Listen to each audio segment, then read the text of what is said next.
E aí, como foi até agora? Quem gostou da experiência com a Alexa? Vamos deixar nas cadeiras. Gostaram? E aí, os inputs agora desse trabalho que vocês fizeram em grupo, foi legal? Foi legal? Foi legal conhecer pessoas de outras empresas, conseguir conhecer, aumentou bastante a rede de networking de vocês, né? A princípio parece estranho a gente dividir vocês todos por empresas distintas, mas eu sabia que no final vocês iam gostar bastante da experiência. E agora a gente vai para a última etapa formal do nosso dia, para a gente depois poder ir confraternizar na nossa mini balada aí no nosso Drink and Ideas. Bom, o que nós vamos fazer agora? Agora a gente vai ter um bate-papo sobre carreira e vida, um bate-papo onde a gente combinou aqui entre as 8 pessoas que vão estar comigo nesse palco, que eles vão subir de crachá, mas que é uma conversa sem crachá, é uma conversa que ninguém aqui está representando. Claro, todos os 8 são representantes de empresa, mas a gente vai estar falando com as pessoas. Vão ter 4 jovens representando todos vocês aqui no palco, e nós vamos ter 4 grandes líderes, que são vocês amanhã, né? Onde eles vão poder contar para a gente um pouquinho da trajetória deles, e eu vou fazer uma pergunta inicial, depois eles vão trocar perguntas entre eles, e aí a gente quer perguntas de vocês também. E é desse jeito, é aquela pergunta que está lá dentro de vocês, vocês dizem assim, puxa, eu gostaria de ouvir isso de um CEO, de um presidente. Ou eu gostaria de tirar uma dúvida sobre alguma coisa que eu penso na minha carreira lá dentro. Valeu a pena? Não valeu a pena? Sei lá, o que passa na cabeça de vocês, fechado? Então, agora a gente vai nessa atividade mais ou menos 1 horinha, e depois aí a gente fecha. Então, vou começar chamando primeiro os jovens há menos tempo que nós, que é da Atami Itimura, de 24 anos, da 3M. Vem cá, Atami! Seja bem-vinda. Ó, que caloria. Senta aqui, qualquer um desses lugares. Eu vou chamar o Charles Laclevieri, de 25 anos, da Ticket, representando a Ticket. É um francês que vai poder contar para a gente um pouco como é que é um francês morando no Brasil. Por favor, aqui vou sentar, eu sento ali, ó. Qualquer uma dessas, assim fica mais fácil para vocês ficarem juntos. O Vitor Melo, de 22 anos, do Bradesco. Vem cá, Vitor. Eba. A Luciana Canella, que hoje está na Natura, tem 25 anos de idade. Trouxe o fã-clube, Luciana. Vocês viram que nós, mulheres, a gente faz farra, né? Não tem jeito.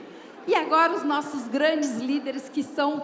A gente escolheu a dedo, porque a gente escolheu 4 pessoas que, de fato, representam, no contexto da companhia de talentos, pessoas que estão exercendo lideranças inspiradoras, lideranças que a gente tem orgulho de chamar de líder, pessoas que estão fazendo grandes transformações. Vocês vão ver que pessoas com faixas etárias diferentes, com momentos de carreiras parecidos, que todos eles já chegaram a cargos de alta liderança, mas que são pessoas que, de fato, a gente diz que tem orgulho de estarem sentados nas cadeiras, merecem estar sentados nas cadeiras que estão. Por isso que vocês foram convidados para estar aqui com a gente.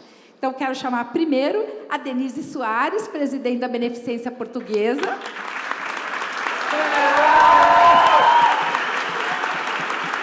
A Denise eu acompanho desde quando ela era praticamente estagiária, engenheira jovem, né? Faz pouquinho tempo, hoje presidente do maior hospital da América Latina.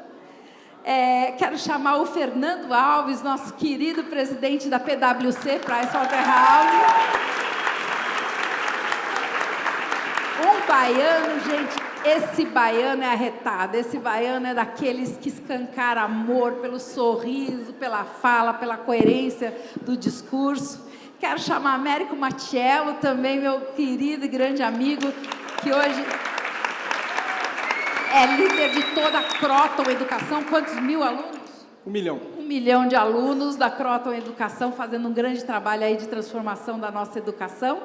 E o Luiz Rezende, que é o júnior de todos os presidentes, presidente da Volvo. Quem quer ter uma Volvo, levanta a mão. É com esse cara, ó.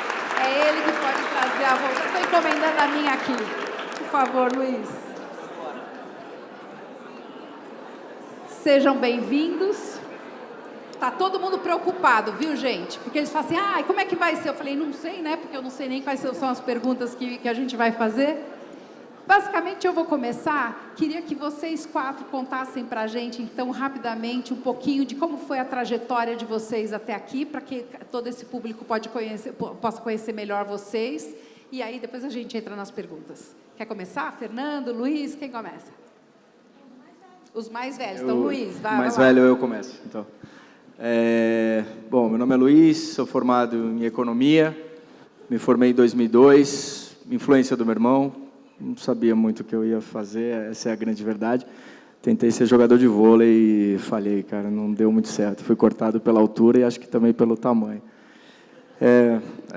Não tem jeito. Fui estagiário na Peugeot, na época Grupo PSA, né, mas só na divisão da Peugeot, por 2 anos. Fui para trabalhar na Maxion, importadora de bebida alcoólica, na época Vodka Absolute, acho que aí já conheceram mais que o Peugeot, imagino. Na época, meu inglês era bem médio, e fui para a Inglaterra, tive a oportunidade de ir para a Inglaterra, a empresa passou por uma venda, e as operações no Brasil iam ser transferidas, eu acabei indo para a Inglaterra, não tinha muita coisa para fazer aqui. Fiquei 7 meses lá, vendi tudo que eu tinha, voltei. Depois da Maxion, fui chamado de volta para a Maxion para ajudar a fechar as operações. Fui para a Philips, na Philips fiquei 3 anos como Business Controller, e aí 1 ano como auditor interno, responsável por investigação de fraude. Uau! Isso aí. E tem. E depois disso eu fui para a Volvo, e aí na Volvo, como diretor financeiro, 28 anos eu tinha na época, e agora estou com 37, há 3 anos como presidente para as operações no Brasil. Então, é basicamente isso. Mas não fui trainee, cara, eu não fui aprovado em nenhum processo. Então... Culpa não é minha, hein? Parabéns para todos vocês, viu? Américo. Boa noite. Sou o Américo, fiz engenharia elétrica na Mauá, por opção. Fui técnico antes. Dizem que na vida você pode fazer algumas bobagens. Eu queimei a minha entre o técnico e o engenheiro, porque quando eu me formei eu achei que ia ficar rico como técnico, no país como o nosso. Rapidamente eu percebi que não, graças ao meu santo pai, que me incentivou a fazer a faculdade. No 2º ano aconteceu a melhor coisa da minha vida, que eu conheci a minha esposa atual. Linda. Isso foi em 1989. 25 anos de casado, gente. Minha trainee na Unilever. 22 de casado e 28 juntos, tá? Velho. Resiliência, gente, anota essa palavra. Importantíssimo para a carreira de vocês, resiliência.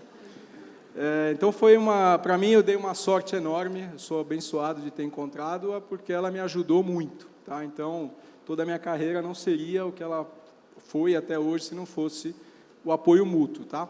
Me formando, não fui trainee também, eu acabei entrando como estagiário numa empresa sueca, na ABB, na Zebra Boveri, e ela foi trainee da Unilever, aliás, filhada da Sofia. Então, ela foi trainee e tal, então a gente sempre teve uma carreira como executivos muito próxima. Quando eu entrei na empresa, eu já tinha um sonho que era ser expatriado. Não me perguntem por quê, mas eu achava que isso era um diferencial, acho que me dei bem. Então, em 94, consegui ser expatriado pela empresa. Em 95, já na volta, decidi que ia fazer MBA, só que eu já estava casado. 95, casei em 95. Não consegui fazer MBA fora, tá? E aí fica mais uma dica. Busquei o melhor MBA possível, part-time no Brasil, tá? Então, anotem de novo, dica, sempre busquem o melhor para vocês. Isso é um diferencial que eu, olhando para trás hoje, eu vejo que fez diferença. Nesse inteirinho, trabalhei no governo, enquanto eu estudava, fui convidado para trabalhar no governo do Estado, na Secretaria de Educação. Foi uma experiência diferente, foi uma experiência boa, conhecer esse outro lado do setor público, ele é muito diferente de tudo que a gente está acostumado. Então, abriu minha cabeça para outras realidades, outras decisões. Enfim, Terminei meu MBA fora, não consegui fazer inteiro, mas eu consegui fazer fora. De lá eu já fiquei nos Estados Unidos, foi a segunda experiência internacional. Então morei e trabalhei nos Estados Unidos na Lucent, que nem existe mais a empresa. Hoje ela foi absorvida pela Alcatel. Voltei para o Brasil e aí em 2000 final de 2001, 2002, já com 10 anos de formado, eu percebi que eu não era feliz no mundo corporativo tradicional. Olha que bacana. Tá? Então, mais uma dica, não tenho medo de mudar no meio do caminho. Eu achei que não era para mim aquela empresa que eu precisava tomar uma decisão e olhar o resultado em 30, 40, 60 dias. Eu era muito rápido. Eu tinha um espírito de empreendedor muito forte. Eu precisava de uma coisa diferente. Foi quando, combinado com a minha esposa, ela tinha um cargo já alto de liderança, foi acertado, eu entrei numa startup.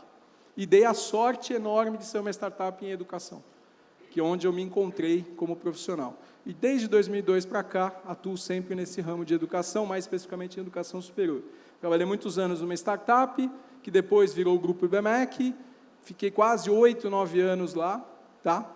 Também depois, se der um espaço, eu falo mais sobre resiliência, foi o meu momento de carreira mais resiliente. E de lá, foi o que me gerou todos os pré-requisitos, vamos dizer assim, para eu ingressar na Kroton. Então, hoje eu sou um executivo da Kroton, que cuido de 80% do negócio da companhia. Para quem não sabe, somos 6 marcas de ensino, 1 milhão de alunos no Brasil. É a maior instituição de ensino superior do mundo, não é só do Brasil em número de alunos. Em market cap, em dólar, a gente é segundo colocado, perde só para uma empresa da China. Tá? E eu estou lá já há 4 anos, e na reta final agora, de expectativa, se o CAD deixa ou não a gente fundir com a Estácio, que é o segundo lugar, e a gente passaria a ter 1.600.000 alunos. Só para ter uma ideia, eu sei que vocês já não estão mais nos bancos, mas o Brasil inteiro tem 8 milhões de alunos. Então, hoje, 1 em cada 8 alunos estudam com a gente. E, sinceramente, isso é o que mais me deixa motivado a trabalhar todo dia. Porque se a gente errar na formação desses meninos, a gente pode errar na geração inteira do Brasil. A nossa responsabilidade é bastante grande. Tá? Em todos esses caminhos, minha esposa sempre do lado, a gente sempre combinando, uma hora ela assumia a frente da minha casa, em termos financeiros, outra hora eu assumia, então a gente sempre teve um combinado bastante grande. Um dia, quem sabe, eu conto a história dela para vocês também. Viram que é um apaixonado, né? Está fazendo tudo isso para eu contar para ela, eu já sei, tá? Pode deixar. Vamos lá, Dê. Então, eu já estou no meu 2º casamento. Isso. Eu também. Mas estou super O feliz Luiz, eu estou também. fazendo um search para ele. E ele estava falando de 2002, eu fui trainee em 88. 88. 88, ixi. Mas, daqui a pouco eu já falo um pouquinho o que eu fiz. Eu sou mãe de um garoto de 6 anos. Lindo. Ela fez aquela cara assim, como assim? 88, se ela foi em 88, se formou em 90, a gente se forma com 22, então, tenho 48 anos. Mas é legal, porque com um garoto de 6, que acabou de fazer 6, as pessoas olham para você e falam assim, nossa, aí olha para o seu filho, tá meio acabadinha, mas deve ter uns 30 e pouco. Também hashtag fica a dica, mulheres não tenham medo de ter filhos mais velhos, que as pessoas vão achar que nós somos mais novas. Mas eu fiz engenharia elétrica, me formei em 1990 e fui trainee na Siemens e por lá fiquei 18 anos, em várias áreas. E foi uma escola para mim em diferentes quesitos.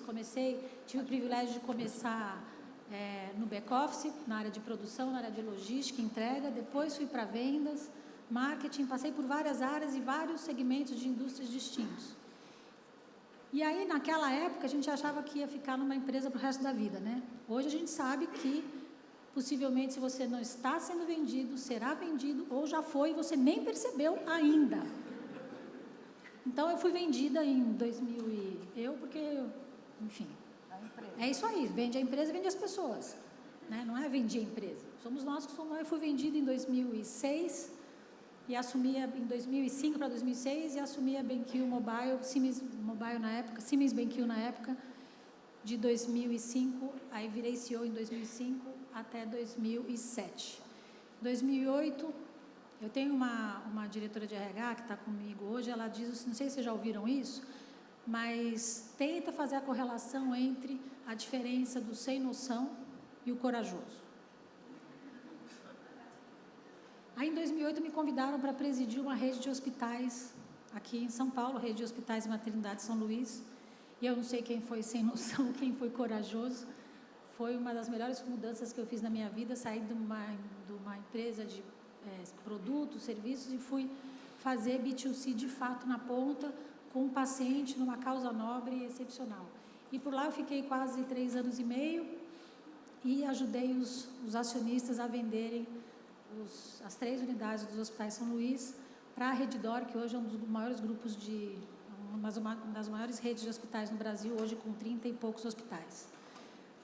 Isto feito, eu assinei com a Redditor um não-compete na área da saúde por 18 meses, saí da área da saúde, achando que provavelmente não teria o privilégio de voltar de novo. Fiz um trabalho bastante interessante no grupo RBS por alguns meses, depois por mais um ano e 2 meses, fui para uma multinacional chamada Teleperformance, francesa, como CEO, venceu meu não-compete, um headhunter me ligou: você está interessado em voltar para o hospital? E daí, quem sabe, daqui a pouco eu conto a história dos meus últimos 4 anos e meio na Beneficência Portuguesa de São Paulo. Legal. Eu posso cometer uma indelicadeza e contar uns segredinhos para eles de você? Posso, né? Gente, eu acompanhei alguns dos processos seletivos que ela passou na vida, eu tive a honra de acompanhar. O presidente, na época, que era um dos acionistas herdeiros da Rede São Luís, olhou pela janela na entrevista final e falou assim para ela: olha, você é jovem, ainda não tem filho e tal, será que você não vai ter vontade, você não vai ter vontade de usar a nossa maternidade? Sabe qual foi a resposta dela? Eu espero que você não me faça usar a sua UTI. Na cara dele. E aí ele contratou ela mesmo assim, e no dia que ela assinou a venda dos hospitais, ela assinou e entrou e teve o bebê dela, tá aí até agora, hoje o Dieguinho. Vocês não podem imaginar o que é ter um filho dentro do seu trabalho. Essa parte eu conto depois. Depois conta. Fernando Alves, seja bem-vindo. Conta aí, Fernando. Você vai ter que ser curto porque a tua história é muito longa. Eu tenho uma vantagem em relação a eles todos, que eu nasci na Bahia. E já que vale declaração de amor, eu sou casado com uma alemã há 25 anos, pela qual eu sou profundamente apaixonado. Nós temos 2 cachorros, 2 filhos. E essa alemã tem uma característica e uma qualidade excepcional, que ela fala português com sotaque de baiano. Então, eu estou feliz da vida. Mas eu entrei na PwC em Salvador, e antes eu tinha tido algumas experiências de estágio em órgão de governo, na própria universidade, em varejo. E entrei na PwC em Salvador e fiz minha carreira basicamente toda ela na PwC. Então, aqui vai uma dica: vale a pena mudar e vale a pena não mudar. Mirem sempre na felicidade, no bem-estar de vocês, porque a vida não tem muitas fórmulas. Eu sou profundamente feliz e orgulhoso das opções de permanência que fiz, apesar de inúmeras ofertas para sair da firma que eu tive ao longo de todos os anos, inclusive como sócio. Eu sou formado em administração, fiz a graduação em contábeis, tenho mestrado em administração, trabalhei em vários escritórios da PwC aqui no Brasil e no exterior. Passei um bom tempo nos Estados Unidos trabalhando no escritório da PwC em Houston, porque eu tinha uma experiência grande na área de indústria petroquímica, etc. Trabalhei um tempo em Nova York. Aqui no Brasil, trabalhei em Vitória, Salvador, São Paulo. Eu, no ambiente da PwC, atendi vários clientes de variados portes, multinacionais, empresas familiares, em várias funções da PwC. Fui sócio encarregado de planejamento estratégico, sócio encarregado de operações regionais, sócio encarregado da área de São Paulo, sócio encarregado da área de auditoria, membro do nosso governance, e hoje eu sou o chamado sócio-presidente, que é um sócio que é submetido a um processo eleitoral junto aos demais sócios. Tenho duplas funções no âmbito do nosso network. Não sei se vocês sabem, a PwC é a maior empresa de serviços profissionais do mundo. Nós somos cerca de 230 mil pessoas, idade média de 30 anos, trabalhando em 157 países. Existem três organizações mais globais do que a PwC, a FIFA, a ONU e a OMC, porque nós temos operações, escritórios em 157 países. Naquilo que nós fazemos em termos, somos líderes. Então, é uma organização bastante complexa, com uma característica muito interessante, que predominam pessoas de 30 anos, convivendo ao lado de pessoas de 20 e poucos e pessoas de 60 e poucos. Então, é uma organização bastante multifacetada. Você tem 4 grandes negócios. Um negócio é a parte de consultoria, de gestão, o outro negócio é a parte de consultoria tributária e societária, onde predominam advogados. Aí você tem um outro negócio, que é o negócio de assessoria em transações, que são fusões, aquisições, e um outro negócio que é o mais tradicional, que é o chamado auditoria, que é onde a gente faz assegurações de variados portes, que, curiosamente, hoje representa apenas 38% do nosso negócio consolidado. Então, embora seja o nosso negócio mais conhecido, o que mais afeta o nosso brand, não é necessariamente o negócio majoritário. As disciplinas consultativas já são, no seu agregado, o negócio mais importante. Então, acho que vocês têm aqui um grupo Bem diverso, né? bem diverso. Tenho satisfação de dizer a vocês que são todos clientes. Olha só. Então, vamos ver se sortear o carro Volvo ao final da apresentação, algumas bolsas na Croton e o seguro-saúde da Beneficência para os avós. Mas eu acho que o perfil de vocês representa muito o perfil de profissionais que nós temos na PwC. Então, é importante e interessante Quantos interagir com jovens vocês. entram por ano lá? Que a gente Mais ou coloca menos 1.000 500. quase, A gente acho que contrata no total. 500 trainees e 500 outros de variadas...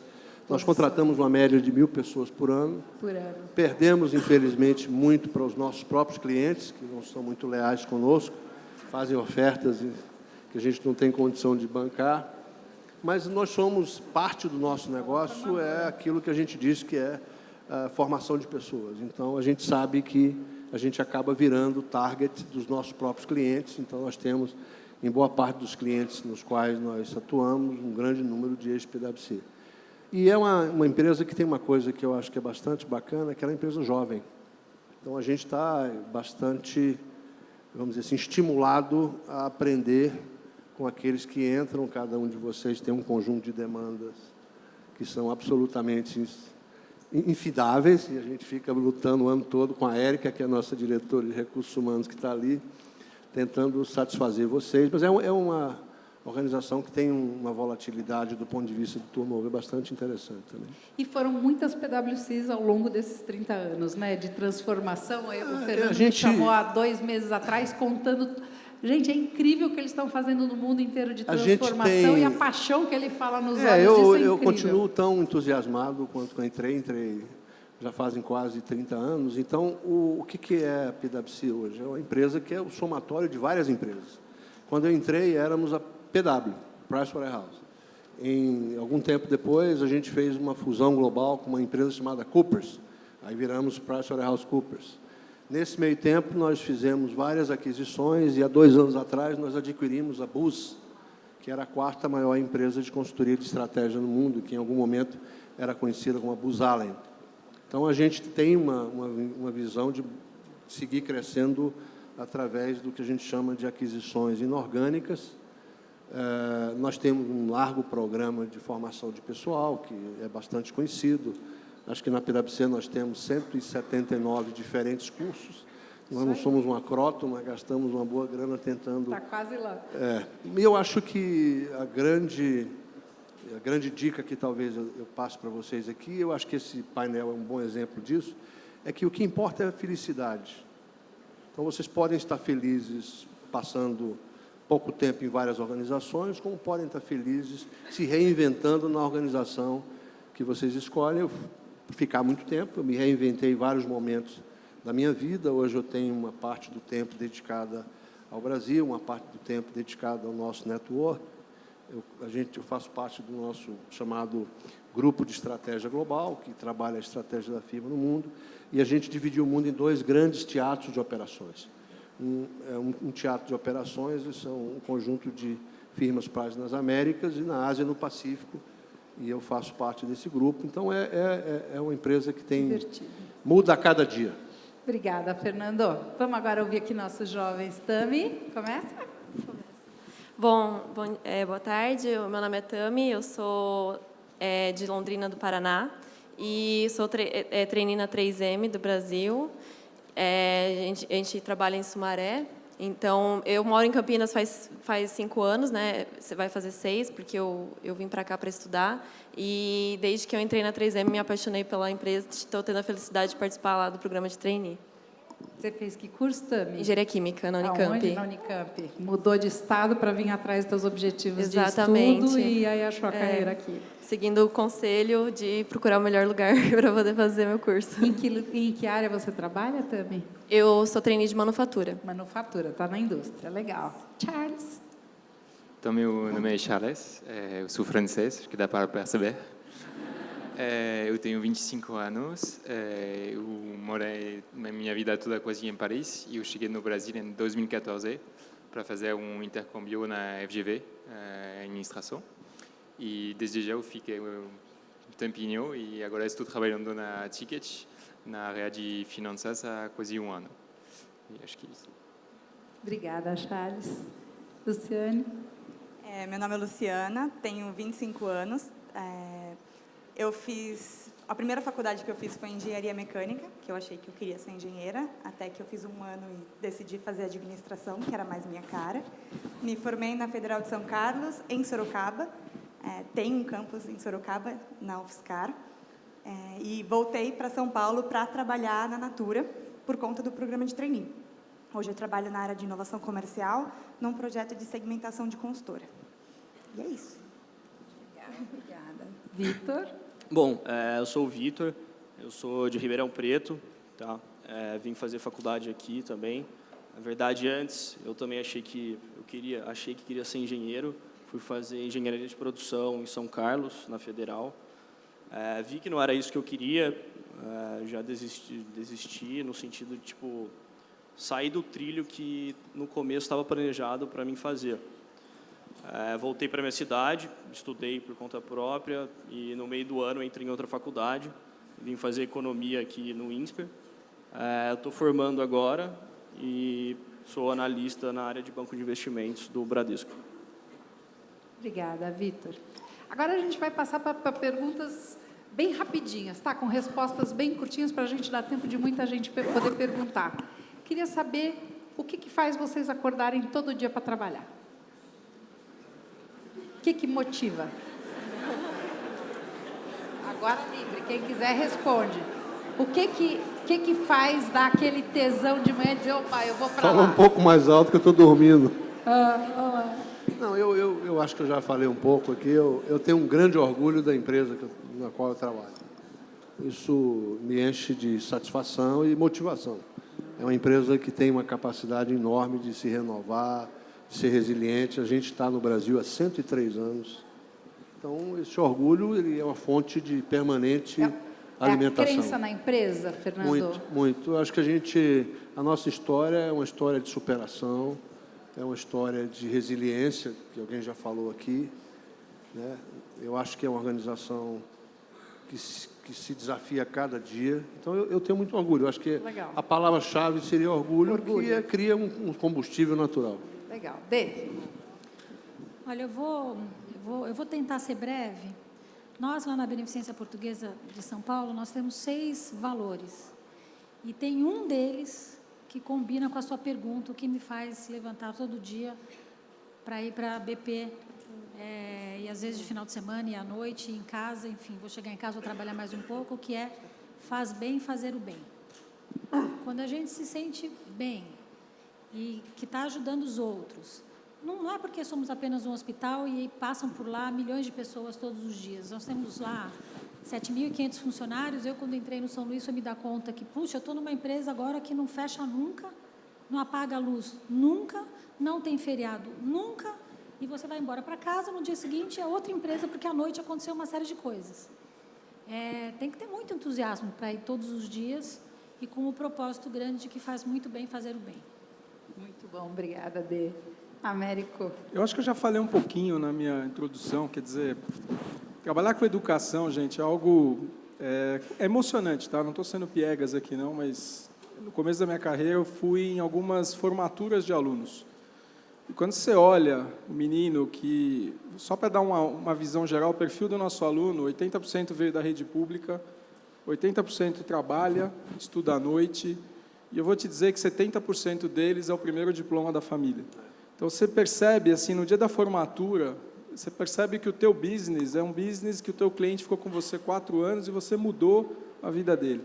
Então, assim, é a responsabilidade que a gente tem de transformar a vida dessas pessoas. Então, o que me deixa motivado efetivamente é saber, óbvio que tem um aspecto de dentro da empresa, são 23 mil funcionários só nessa divisão, são 23 mil famílias que dependem da gente acertar mais do que errar, né?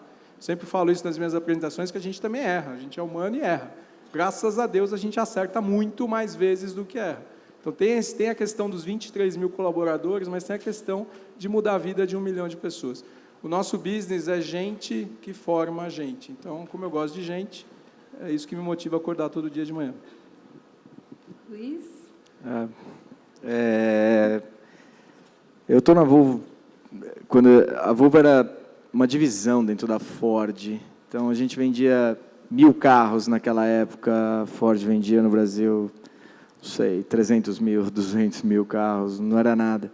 Isso te desperta uma paixão por aquilo que você tem, não importa o tamanho que ele tem, mas, para mim, é grande e importante.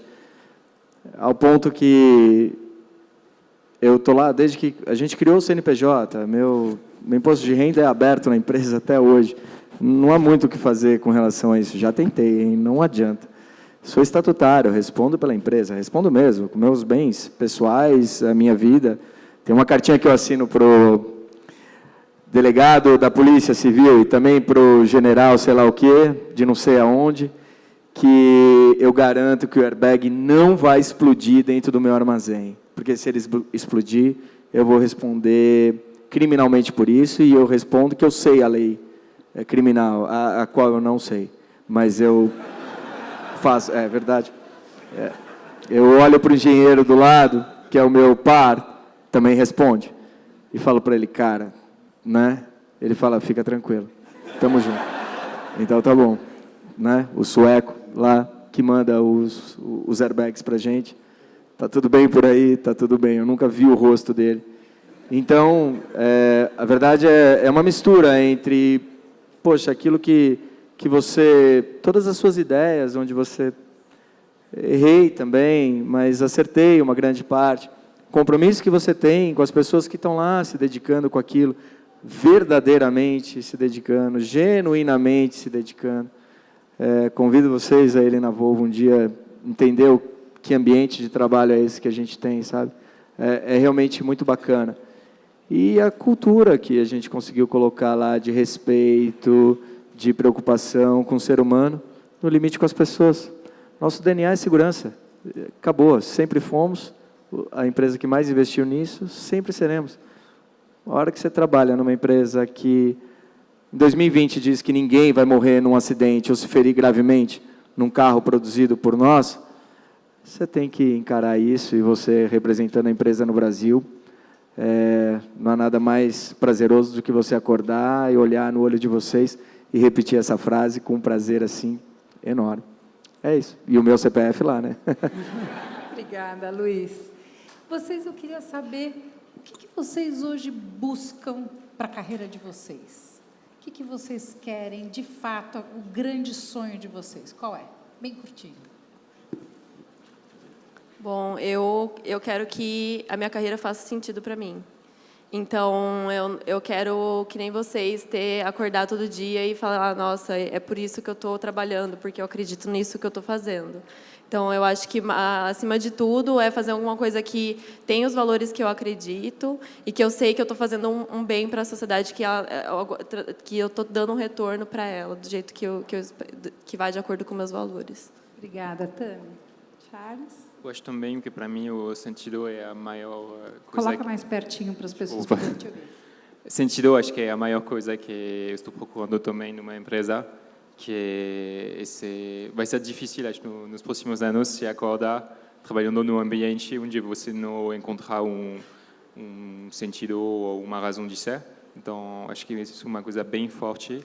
E também, eu diria, uma certa forma de flexibilidade, no sentido que a gente falou bastante nas mesas antes dessa palestra, e muitas pessoas falavam uma coisa que eu achei forte, tipo, eu quero fazer esse tipo de atividade, eu quero fazer esse esporte. E se minha empresa não deixa, eu vou sair, eu vou procurar outra empresa. Então, acho importante ser uma empresa que dá uma forma de flexibilidade para cada conseguir realizar o que ele quer fazer do lado desse trabalho. Charles, você morou em Paris, que eu imagino que seja o sonho de muita gente morar. E está aqui no Brasil, você estudou aqui 1 ano e já está há quanto tempo aqui pela Ticket? 2 anos. Então, 3 anos no total, mais ou menos, Brasil. Não, 2 anos em total. 2 anos total Brasil. O que você percebe na nossa cultura que te encanta e o que te assusta? Obrigado. Pergunta boazinha, né? Eu falei que era sem crachá. Eu acho muito... Eu não sei como começar. Vamos dizer, o mais complicado, eu acho, quando a gente chega é que as coisas estão muito... Vamos dizer, não são bem definidas. Dizer que os projetos estão andando de maneira muito rápida, as pessoas estão mudando de maneira muito rápida também. Eu acho que tem uma forma de instabilidade que você encontra na área de política, mas que tem também nas empresas. E acho que tem que se preparar para acompanhar essa estabilidade e também saber reagir. Que é um ponto bom dessa dificuldade, que acho o Brasil é muito bom para improvisar, reagir. Tipo, aqui, o pessoal encontra situações muito mais, vamos dizer, fora da caixa, fora do padrão do que a gente encontra. E fica que os brasileiros, eu acho, são muito bons para ter uma boa reação, uma boa improvisação, saber enfrentar qualquer tipo de problema que eles encontram. E acho que nas operações que o CEO daqui tem, cada dia deve chegar uma coisa muito inesperada. E acho que é importante, e eu imagino que por ser no lugar deles, eles têm essa capacidade de enfrentar coisas completamente inesperadas. Legal, obrigada, Charles. Lu? Eu acho que para minha carreira o que eu quero é gerar impacto, ter um emprego que eu consiga não só ter uma razão de existir, um emprego que impacte na vida de outras pessoas e que, lógico, que eu quero uma vida confortável, eu quero uma casa boa, um plano de saúde bacana para minha família, mas eu também quero que outras pessoas tenham esse tipo de acesso. E eu acho muito bacana a oportunidade da gente poder mobilizar diferentes qualidades, dons, talentos, competências e poder gerar um impacto ainda maior do que a gente poderia gerar sozinho. Eu acho que é legal na nossa posição de futuros líderes do amanhã. Legal.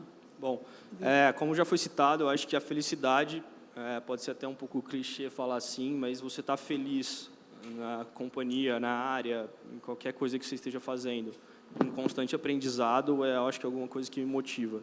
Então, eu acho que na carreira, durante a carreira, que eu sempre tenha coragem de falar não para alguma coisa que não esteja me fazendo feliz, que eu não fique em algum lugar só por status, por dinheiro, ou porque eu vou ter uma vida confortável e esse tipo de coisa.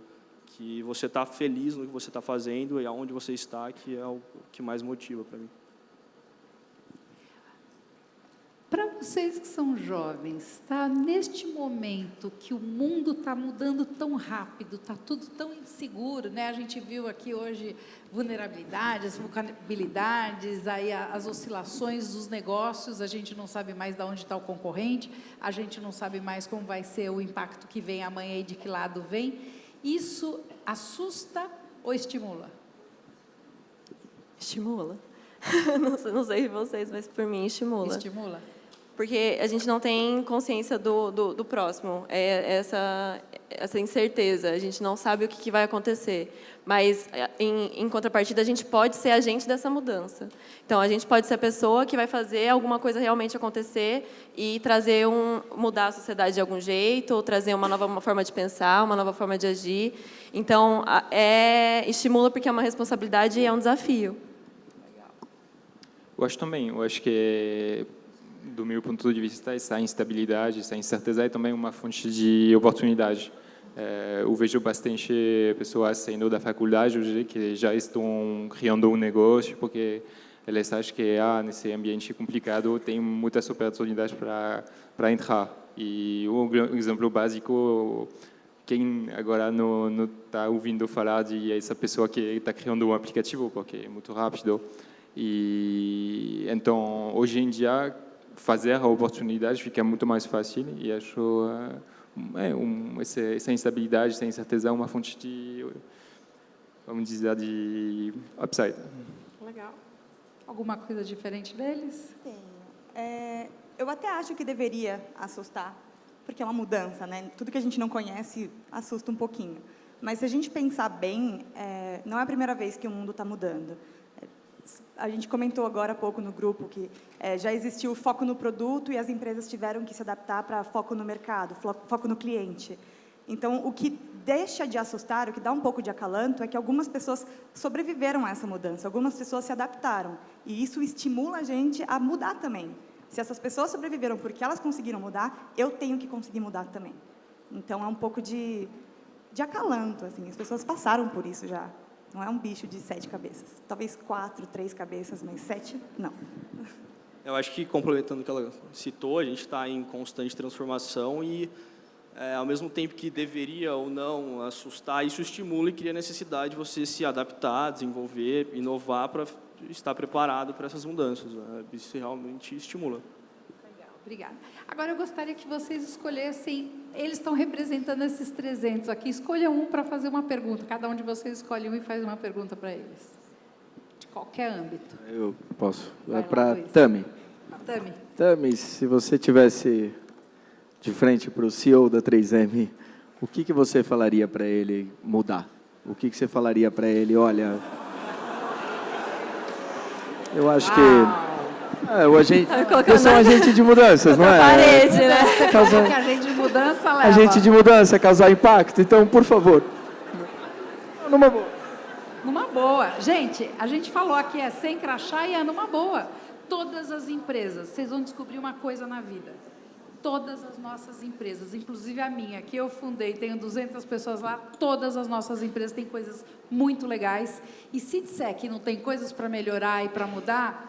ou a gente é muito cego, é muito burro, é muito tapado, entendeu? Então, todo mundo tem. O que você acha que ele deveria dar, nesse momento, atenção a isso, no teu ponto de vista? Posso pensar um pouquinho? Qualquer pergunta. Vou pensar. O que eu falaria para o CEO da 3M que a 3M precisa mudar? 3M Brasil. Uma dica. Se quiser falar para global... Hashtag fica a dica. Hashtag fica a dica, fica mais fácil. Eu acho, assim, a 3M, eu até cheguei a comentar isso nos grupos, né, que a gente está passando por um momento de mudança. Então, a incerteza é uma realidade que está muito dentro da nossa empresa hoje. E o que eu falaria para ele... Não, agora com confiança. Eu falaria para ele para aproveitar esse momento de mudança e pensar onde a gente quer chegar. Provavelmente isso é uma coisa que ele faz, mas pensar assim, aonde que a 3M tem que estar. A gente está mudando, a gente tá em um ciclo, dá para entender aonde a gente quer chegar, mas a 3M hoje é uma empresa que tem milhões de marcas, milhões de produtos e está difundida no mercado de maneiras diferentes. Então, o que falta para a gente? A gente está fazendo tudo o que falta, a gente está aproveitando todos os talentos que a gente tem lá dentro, a gente está trabalhando com todos os produtos da maneira que a gente devia estar trabalhando, a gente está mantendo foco. Então, eu não sugeriria nada a ele, mas eu ia pedir para ele ter para uma reflexão. E gostaria de participar também da reflexão com ele. Muito bom, pode deixar que eu conto para o Fernando do Vale, fica tranquilo. Legal. Obrigada, Tami. Vamos lá? Charles, Luciana ou Vitor? Nossa, pela A Luciana cara não está dela. nem olhando para mim. A Luciana já está olhando para o Ela lado. tá assim, não, eu não. Mas, então, vamos esgotar as mulheres, né? Luciana, vou te fazer uma pergunta, porque eu me pergunto isso quase todos os dias, e eu não sei se eu gostaria de perguntar dentro da empresa do qual eu estou e tivesse a resposta de forma bastante genuína, mas eu estou tendo a chance de perguntar aqui. Lá nós temos, assim, a nossa média de faixa etária é em torno de 26, 27, 28 anos. E aí você tem quantos anos? 25. 25. Aí quando vocês entram numa empresa que tem os 25, 26, 27, tem os 40, os 50, os 60 e mais toda a diversidade que vem junto. Como é que vocês encaram isso chegando num ambiente de trabalho onde a gente olha muitas vezes e reconhece ou o pai, ou a mãe, ou o tio e a tia, e às vezes até aquele cunhado chato. E a gente, como líderes, vem com os programas de diversidade, vem com os programas de inclusão, etc. Tal, e sem talvez um terço das habilidades, inclusive tecnológicas, que vocês trazem com isso, né? Vendo no lado contrário, na hora que você olha para o seu líder, seja o seu gerente, o seu diretor, o seu CEO, e tem essa escala de diferentes faixas etárias e diversidades, como é que você lida com isso e tira o melhor ou não? Vai ser uma resposta super pessoal, tá? Eu não sei se representa todo mundo. Mas, assim, eu tenho um posicionamento de ter muito respeito por tudo que foi construído.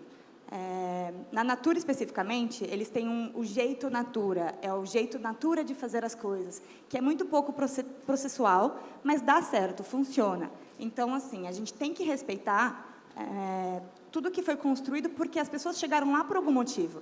Só de perceber a diferença entre o tempo que vocês demoraram para se apresentar e o tempo que a gente demorou para se apresentar, a gente não pode ignorar esse tipo de informação. Por outro lado, a gente tem muita ideia nova, a gente acabou de chegar, a gente teve educações diferentes, outros contextos, então a gente também pode acrescentar. A minha estratégia, que às vezes funciona, às vezes não, é não impor a minha ideia, não tentar convencer as pessoas de que a minha ideia é melhor, nem também aceitar tudo que as pessoas falam, mas, assim, usar argumentos que eles mesmos usam para tentar dividir a minha ideia. Porque, do mesmo jeito que eu tenho um pouco de preconceito mesmo, um pouco de barreira com o que eles pensam, eles provavelmente têm comigo. E é legal que a gente tem algumas técnicas assim, que a gente vai aprendendo ao longo do trainee, que é como que você faz o espelhamento, sabe? Você usa argumentos que já foram utilizados por essas pessoas, internaliza aquilo, coloca na sua cabeça, processa, chacoalha e tenta devolver da melhor forma possível. Não sei se isso vai funcionar eternamente, mas é uma consciência que a gente tem que ter. Não adianta a gente achar que vai sair revolucionando a empresa, porque a gente não vai. Obrigada. Muito bom. Ó, vão pensando que vocês têm o Revide, tá? Então, você vai lá. Tem uma para o Charles. Tudo bem aí? Talvez você não tenha tido muita experiência profissional fora, mas você tem amigos, você tem família, você conviveu muitos anos lá.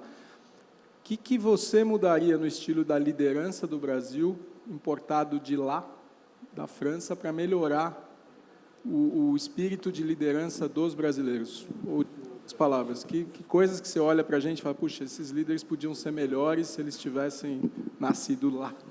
Entendi. Uma boa pergunta. Horário de reunião, o Luiz falou. A dificuldade é que aqui, os nossos líderes são franceses na minha empresa, mas vou tentar. Eu acho que uma coisa que é boa na França é que aqui a gente talvez conseguiria melhorar é sobre o jeito de considerar o que está fora do trabalho, no sentido de A gente tem uma cultura muito forte, vamos dizer, de benefícios, de favorecer o que o funcionário faz fora das horas que ele tem na empresa. É uma coisa, a gente considera uma coisa boa tirar férias, não é um problema, não é uma vergonha, a gente acha que é necessário. É uma visão do equilíbrio, eu diria, entre o trabalho e a vida pessoal. Aqui no Brasil, algumas vezes, algumas pessoas, provavelmente nas mais antigas, nas mais tradicionais, elas têm uma visão bem fechada do conceito de férias, de atividades pós-trabalho, de horários até, bastante FaceTime, a gente chama. Eu acho que é uma coisa sobre a qual a gente está um pouco mais, vamos dizer, progressista. Tem outras coisas onde o Brasil está muito mais progressista, fica tranquilo. Mas acho que sim, essa visão do equilíbrio entre trabalho e vida pessoal que poderia sofrer uma melhorada aqui. Obrigada. Fernando? Eu vou fazer a pergunta ao meu ilustre banqueiro. De ponta a ponta. Eu estou fazendo a pergunta a você porque é uma pergunta que eu me faço constantemente na minha própria empresa. O que angustia vocês? O que preocupa vocês? Tá. Mais uma da série que não tem resposta, mas eu acho que até você acaba fazendo um comportamento de segurança. O que me angustia, o que me preocupa é em relação ao futuro mesmo. A primeira pergunta que vocês fizeram em relação o que você quer para a sua carreira. Ao mesmo tempo que eu quero ser bem-sucedido, alcançar uma posição que vocês alcançaram, eu também me preocupo que caminho que eu tenho que tomar para que eu não seja pego de supetão e acabe caindo numa situação em que eu esteja desesperado e não tenho assim uma base sólida para pisar, vai. Mais uma querendo dizer o seguinte, que atualmente as pessoas procuram menos entrar numa empresa para fazer carreira de 30 anos. É uma coisa que a gente não vê. Mas que eu pessoalmente considero como uma opção se eu estiver tendo aquele ciclo de aprendizado, se estiver sendo feliz dentro da instituição que eu estou. Então, isso eu acho que é mais um comportamento de segurança do que qualquer outra coisa. Mas isso me angustia e por isso eu acho que eu tomo esse comportamento de autossegurança. Tá? Que não é o que a gente costuma a debater hoje de realmente inovar. As pessoas hoje não pensam em carreira realmente, mas é uma coisa que me angustia e por isso que às vezes eu penso assim. Obrigada, Vitor. Agora, enquanto eles tomam um copo d'água e se refazem aí do estresse das primeiras perguntas, está aberto para vocês perguntarem o que vocês quiserem, para quem vocês quiserem. Eu já tenho uma mão aqui levantada, está chegando o microfone aqui do teu lado. Eu gostaria que vocês falassem o nome, a empresa que trabalha e uma pergunta curtinha. Tá, eu sou o João, trabalho na Cargill e eu queria fazer uma pergunta para o Américo. A gente falou muito sobre mudanças hoje e na parte de educação a gente vê pouca mudança dentro da sala de aula. Então, na sua opinião, o que tem que ser mudado nesse mundo onde a informação é super rápida e é cada vez mais difícil segurar a atenção de um aluno dentro da sala de aula, sendo que se você olhar para o método de ensino hoje e há 100 anos atrás, ele é praticamente o mesmo? Ótima pergunta. Eu diria o seguinte, existe um desejo muito grande e o que você falou, a gente se debate todo dia lá, o quanto realmente a gente tem que mudar. E no nosso caso tem um agravante, o quanto a gente consegue massificar isso. Tá? Porque tudo que acontece na Croton, a gente tem que pensar em replicar isso para todos os estados brasileiros, para 1 milhão de alunos. Tá? O que nós temos feito, respondendo pragmaticamente a tua pergunta, é investido muito, muito, muito em tecnologia. Muito. Tá? A ponto da gente conseguir hoje, com algumas ferramentas já de mercado, vamos dizer assim, individualizar o estudo do aluno, que para nós é o nosso maior desafio. Quando você pega uma sala de aula, a nossa sala de aula padrão tem 80, 90 alunos, com, assim, via de regra, eles entram numa categoria de conhecimento baixa, por razões próprias, somos nós que atendemos esse mercado, não são as federais e provavelmente muitas das instituições que vocês cursaram. A gente tem um outro tipo de segmento, como eu já coloquei, e a gente consegue individualizar e dizer o seguinte: bom, o aluno, eu sei o que você tem de deficiência comparado com a sua colega que está sentada do seu lado, com o seu colega do outro lado. Mas depende muito da resiliência dos alunos. Tá? No fundo, o nosso maior desafio hoje é fazer com que o aluno não evada, porque a vida é cruel, principalmente para o nosso aluno. Tá? Dito isso, a gente tem ferramentas de tecnologia que conseguem identificar e individualizar o estudo do aluno, tá? Mas, de novo, é tudo sistema, não dá para colocar a mão. Hoje, no nosso novo modelo acadêmico, cada disciplina tem um livro didático digital, e a gente está tentando, já há 2 anos, vou ser bem honesto aqui, não é trivial também a implementação, fazer o que a gente chama de flipped classroom, que é a sala de aula invertida, que no conceito é bacana pra caramba, tá? Só que na prática, e eu fiz MBA, nem em MBAs eu vejo isso acontecendo como a teoria diz, que é mais ou menos assim: chega lá o aluno, à noite, cansado de trabalhar o dia inteiro, imagina um professor abrindo para 100 alunos e fala assim: aí galera, vocês estão com dúvida? Vocês estudaram tudo? Seria um pouco utópico achar que a gente consegue fazer isso. Mas, dito isso, a gente tem pré-aulas, tá? E a gente está trabalhando esse ano para ter responsividade no celular.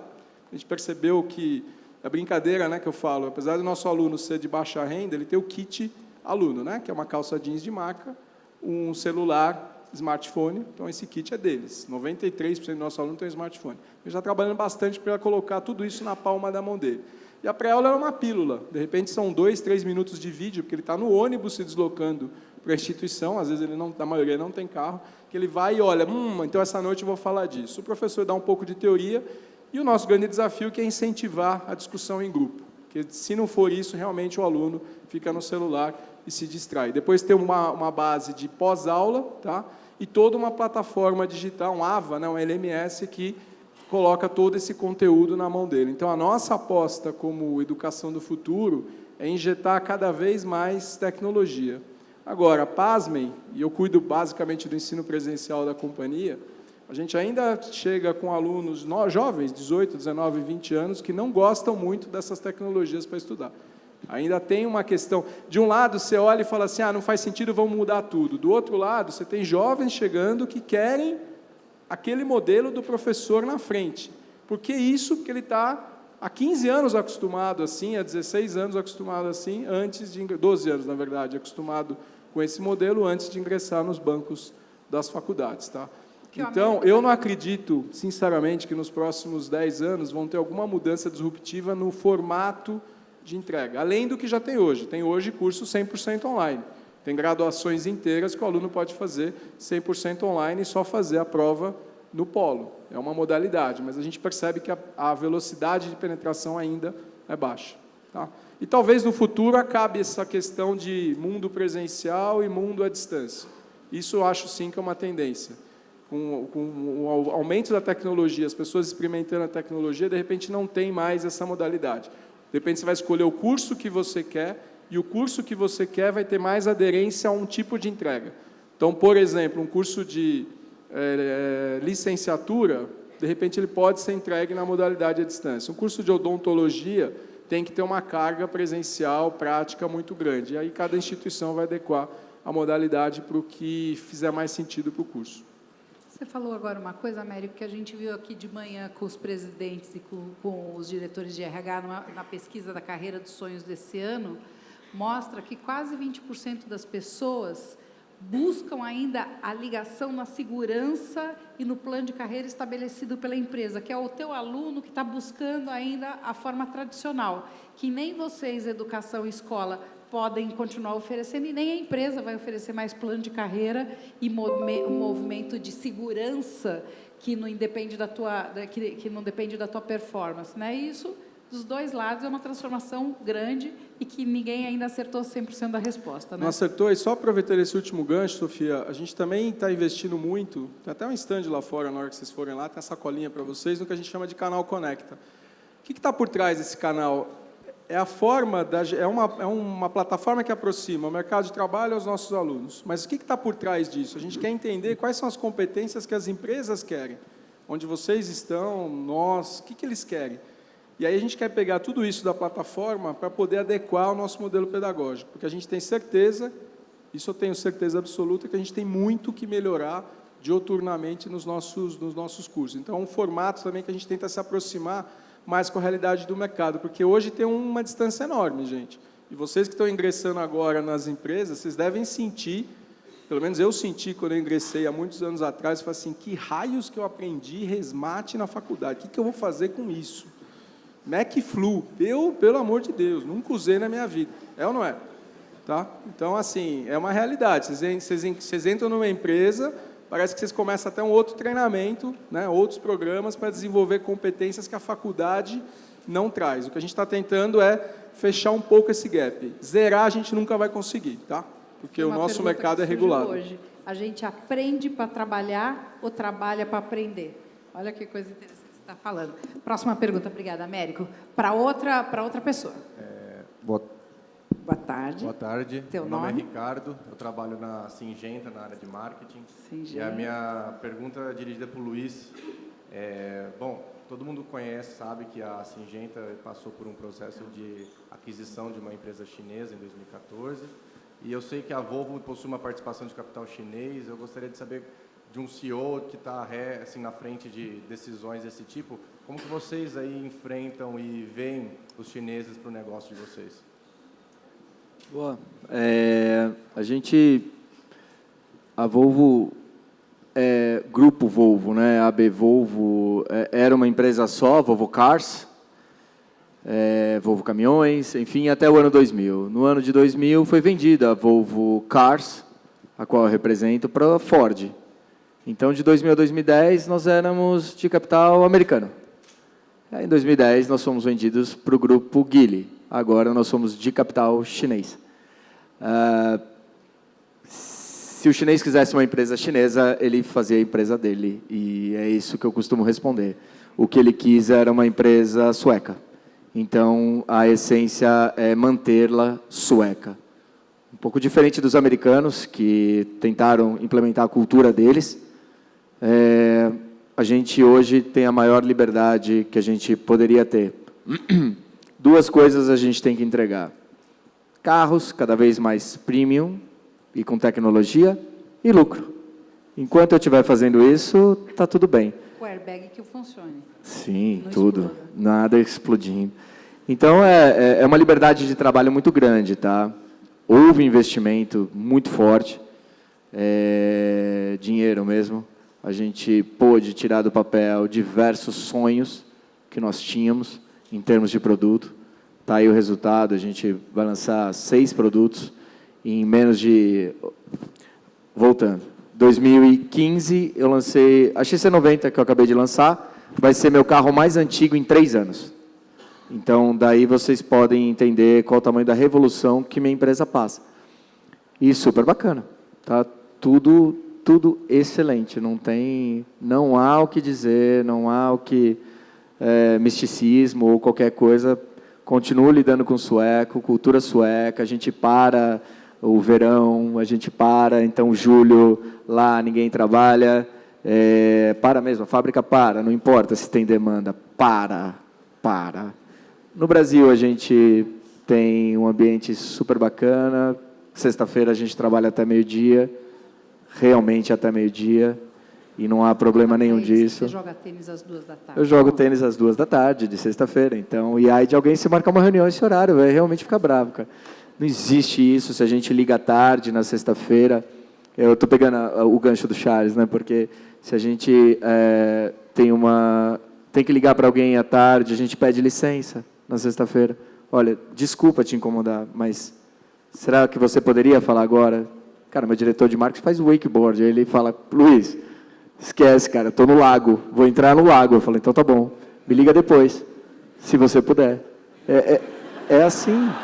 Mas porque... Se você puder tiver juízo. Sim, eu tenho 2 filhas, talvez não fui tão bem sucedido. Não, a mãe delas é maravilhosa, então, mas a gente não está mais junto. Então, não, mas é mesmo, tá? De verdade. Carol é fantástica. Da Unilever, né? E o que acontece é que, eu sou pai e mãe, cara. Eu também tenho que pegar minhas filhas de sexta à tarde e devolvo na segunda de manhã. E eu optei por não ter babá. Então é simples. Uma tem 6, outra 3. Além de presidente, eu também sou pai. E eu cuido das minhas baixinhas, com tudo que eu tenho que cuidar. Tem uma de 3 que é cocô, cara. Papai, cocô, e aí?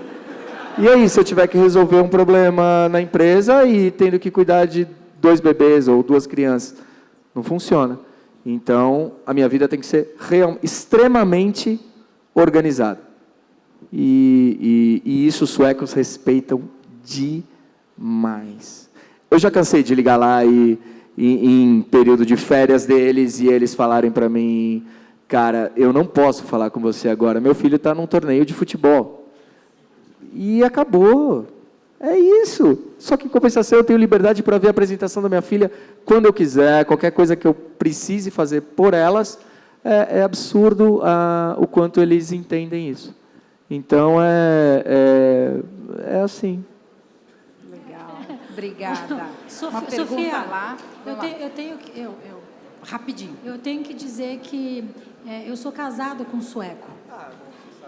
Não é tão assim fácil como você está falando. Isso vai ser uma DR agora. Mas o teu é um sueco meio italiano. É meio italiano. É meio italiano. Eu entendo esse lado sueco do que ele está dizendo. Muito bom. Vai, agora vai uma pergunta lá, depois tem a dele aqui, rapidinho. Escolhe um outro que ainda não foi a pergunta. Bom, meu nome é Raquel, eu sou ex-trainee da Nestlé.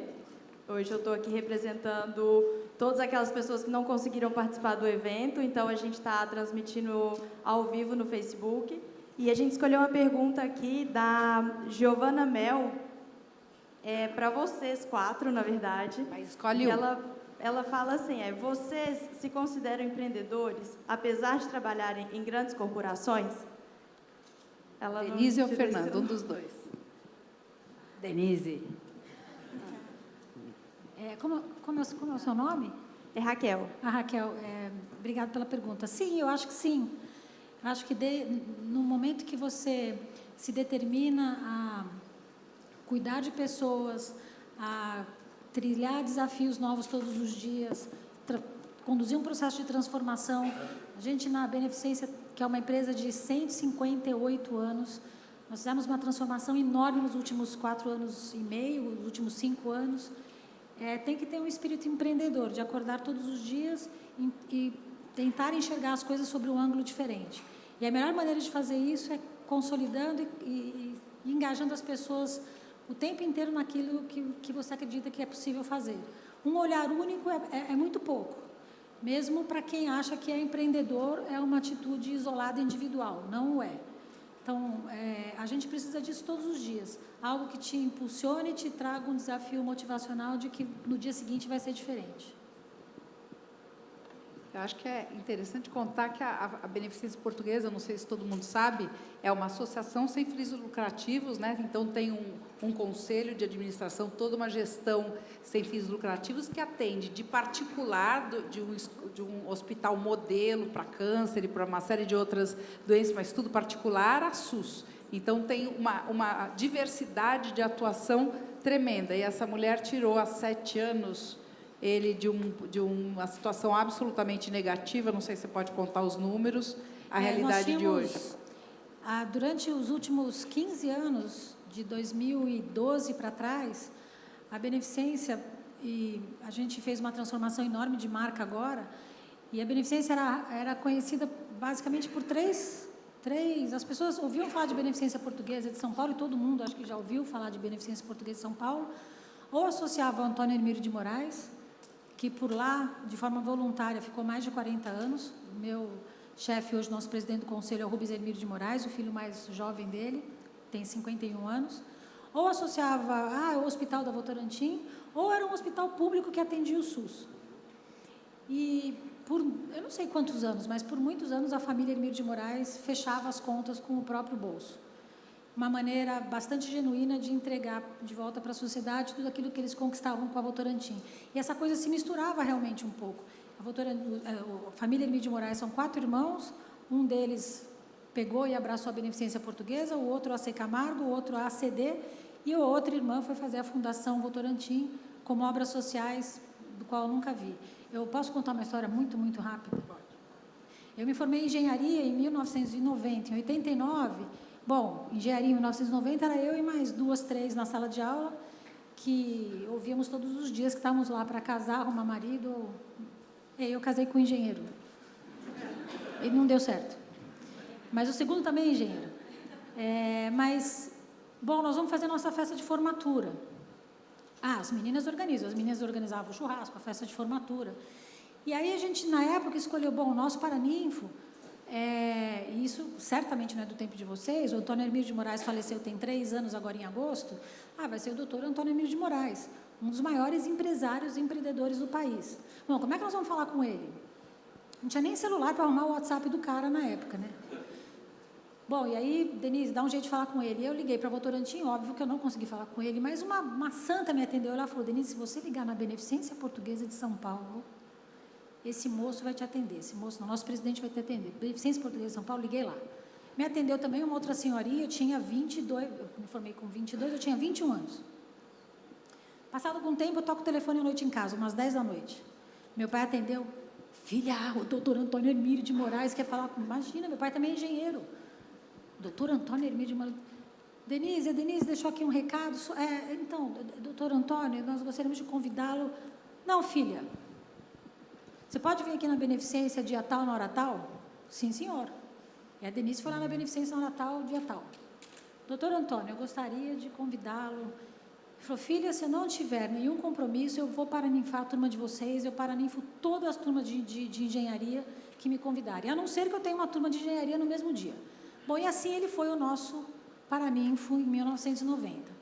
Em 2014, esse moço falece e a gente fez o velório dele no Salão Nobre da Beneficência Portuguesa de São Paulo. De lá passaram de empresários presidenciáveis e todos funcionários nossos de 30 anos, de 40 anos. Foi o evento mais emocionante que eu vi na minha vida. Às 11 da manhã, um diretor nosso de operações falou, Denise, não tem mais onde colocar as coroas que estão chegando. Bom, e nós começamos a alugar caminhões, baús, para levar para o cemitério que ia ser no Morumbi. Mas antes disso, o pessoal do hospital foi colocando as coroas na rampa da Beneficência que saía para 23 de maio. E aquilo, falei, puxa, me lembrei de... Há 30 anos atrás, sei lá, um pouco menos, né? Eu vim aqui conversar com o doutor Antônio Hermílio, que acolheu a nossa turma de formatura e por obra de alguém, eu acho que nada na vida acontece por acaso, eu estou aqui para completar essa missão que ele por 40 anos ficou. E essa pergunta dos números, durante 15 anos nós estávamos no prejuízo, talvez um hospital, mais uns 5 fecharia as portas, não tenho dúvida disso. A gente faz lá hoje, para vocês terem uma ideia do tamanho da Beneficência Portuguesa de São Paulo, nós fazemos hoje 45% de todas as cirurgias cardíacas do estado de São Paulo inteiro são feitas na Beneficência Portuguesa de São Paulo.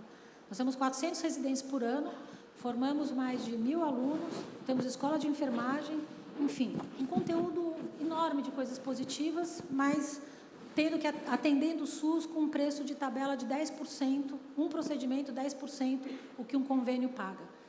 Eu leio aquilo, olho no olho com o Rubens, eu acho que português é uma coisa boa. Compra imóvel e economiza dinheiro. Então, o que sobrava de pouquinho, eles guardavam, compravam um imóvel ou botavam o dinheiro no caixa e deixavam guardado. Minhas primeiras descobertas como executiva é que você só vai falir uma empresa se você tiver zerado de caixa e continuar fazendo dívida, e não tiver plano nenhum para pagar a dívida. Aliás, é assim que a gente, como pessoa física, também entra numa encrenca lascada. Com dinheiro em caixa, não tem resultado. Tenho 3 objetivos principais. Um primeiro, de curto prazo, virar o resultado da empresa. A família já tinha decidido há muito tempo que não ia mais colocar dinheiro no hospital. Resgatar a imagem da Beneficência Portuguesa como um polo de excelência e fazer uma transformação cultural Porque na presença do Dr. Antônio Hermílio, ele era um líder absolutamente centralizador e que queria... Todo mundo sabia o que tinha que fazer porque ele dizia o que tinha que fazer. Em 2014, nós atingimos o break-even. Em 2015, a gente fez o primeiro resultado positivo. Em 2006, quando eu cheguei, o nosso resultado era de menos 70 milhões. A empresa faturava 650 milhões. Em 2016, a gente fechou a empresa com uma receita de 1,2 bilhão e um resultado de 100 milhões. E é possível, sem dinheiro de fora e com um endividamento pequenininho. É possível fazer. Parabéns. Quem quer fazer uma pergunta para o Luiz, para o Fernando? Cadê a última pergunta? Ah, está aqui, ele. Vamos lá. Fernando, se apresenta. Noite. Meu nome é Túlio, eu sou trainee comercial na De Pascoal. A minha dúvida é, qual que é o posicionamento que a PwC tem perante a instabilidade econômica, assim, para que a imagem da empresa não seja prejudicada, dado esses inúmeros escândalos, e ter algumas auditadas por ela? Essa é uma boa pergunta e tem tudo a ver com o que a gente faz. A gente acha que desempenhou, e as pesquisas dizem isso, um papel relevante na transformação das organizações brasileiras, no sentido de ampliarem os seus vetores de transparência, integridade, etc. Nós, por exemplo, um exemplo recente é o caso da Petrobras.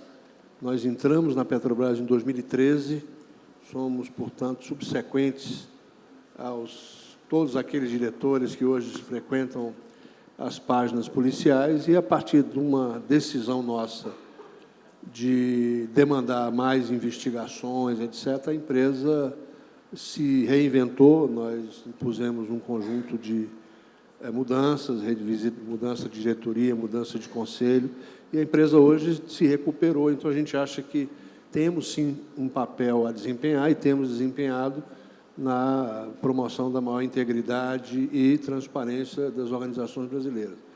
O Brasil é um país em transformação, quer dizer, tudo isso que está acontecendo, e essa é um pouco a explicação que eu dou aos meus sócios lá fora. A gente está vivendo uma catarse. Quer dizer, você está, ao ler os jornais, assiste TV, você vê um montante de coisas que envergonham. Mas é uma catarse que está produzindo e vai produzir um país mais maduro, um país mais íntegro, um país mais desenvolvido no plano institucional.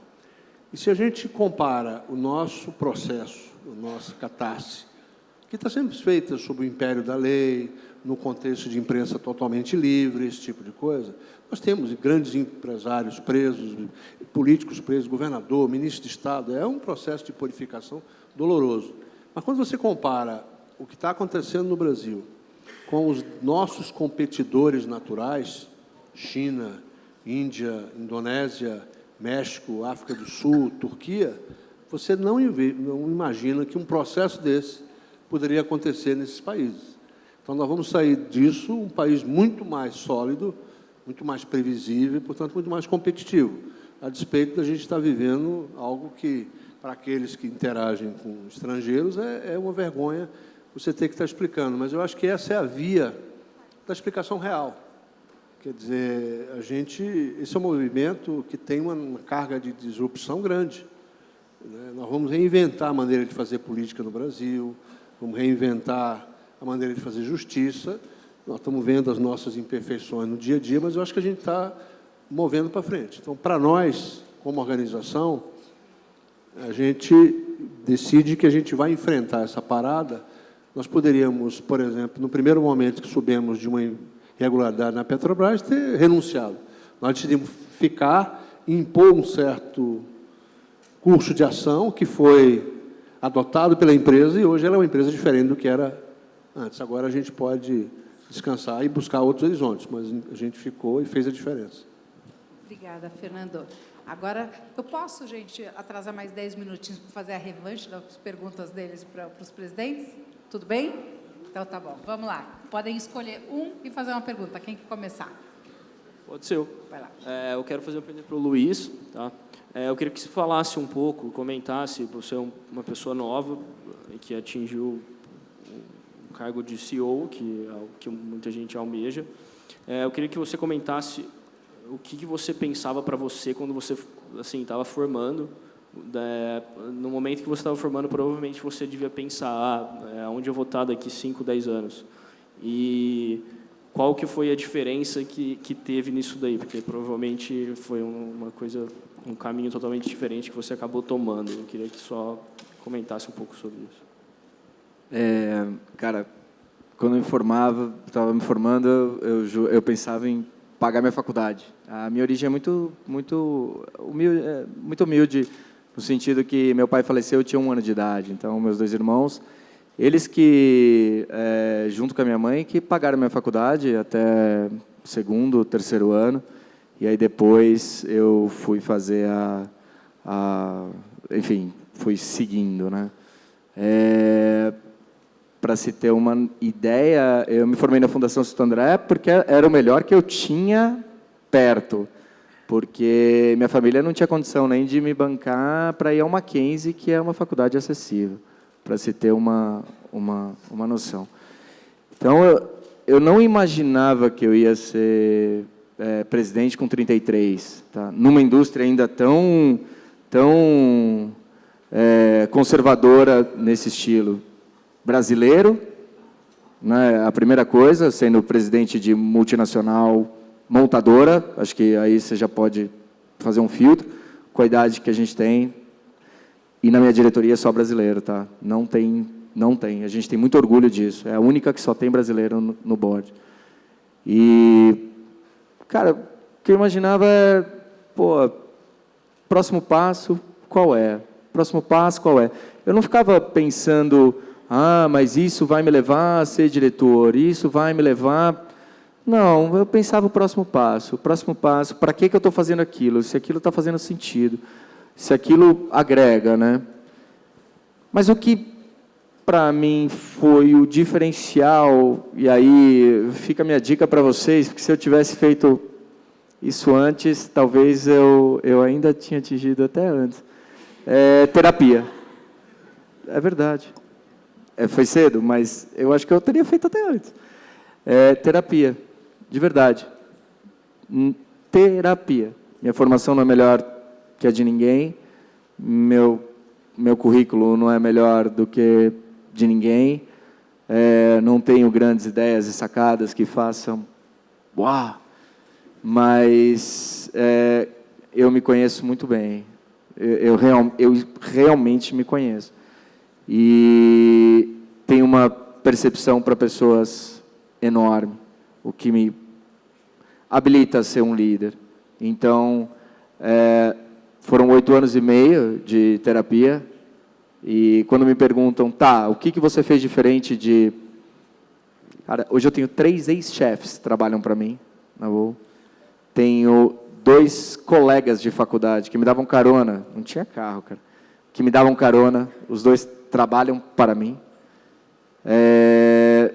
E se você vê a nossa convivência, eu ainda sou o Luiz, tem piada da época da faculdade ainda, mas eu acho que o importante é estabelecer isso e não deixar controlar essa ansiedade, vai dar certo, fica tranquilo, é sério isso, eu falo isso, não dá certo, dá certo.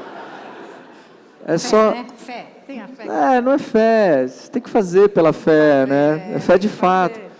Vai dar certo, tem técnicas para isso, mas uma delas que, se eu puder compartilhar com você, quando eu era diretor financeiro, eu já sentava na cadeira do presidente muito antes. Em qual sentido? Eu tomava todas as decisões que ele tomava também. Algumas ele queria me ouvir, e eu falava.